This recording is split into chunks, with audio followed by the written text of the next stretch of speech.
येऊ दे दारीला, याचे कानच कापतो दोनही. चुकीचा सांगलन का सांगलन का तो रोल नंबर J028-107 म्हणते बेटा हरामखोर. चुकचाक सांगलन का अजिबात याचा निकालही नसे दाखवत आणि काय जात नसे दाखवत. येऊ दे याला, याला झोडपतो म्हणजे झोडपतो, याचे दोनही कान कापतो. याच्याकडून मला अपेक्षाही नसे म्हणा नापासच झाला असेल बेटा हरामखोर. याला तर म्हशीच राखाल पाठवणी आहे. ये बे ये येता इकडे येता, ये लवकर ये बापू, दोनही कान कापतो तुझे.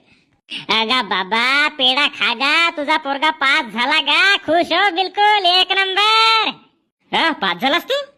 अगा हो बाबा, टक्के जास्त नाही आले का, 55 आले, पण पास झालो का बाबा. हो रे परब्या. अगा हो गा काका, तुझा पोरगा पास झाला का. अबे पण मला तर विश्वास नाही बसून राहिला बे, कसा पास झालास बे. अगा बाबा मस्त काप्या केलो का सेंटर वर. बरं काप्या केला असतील, काही केला असतील, लोकांना सांगू नको आता काप्या केलो म्हणून.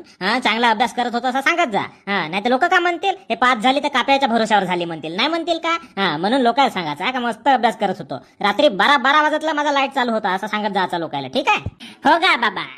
हाय कैची सांगलो तो मी तुझ्या कान कापासाठी. आता नापास गिपास झाला असतास तर बरा झाला, पास झाला असतं. नाही तर दोनही तुझे कान नाही का असे कट करून टाकत होतो. चलो आता चौकात जाऊन बसतो, कॅलर टाईट करतो आणि चौकात जाऊन बसतो दारीला. सांगतो दारीला, कोणी म्हणले सांगतो माझा पोरगा पास झाला. अगा बाबा पहिला पेढा तर खा. अबे नाही ना, आता मी चौकात जाऊन बसतो ना, मस्त सांगतो दारीला.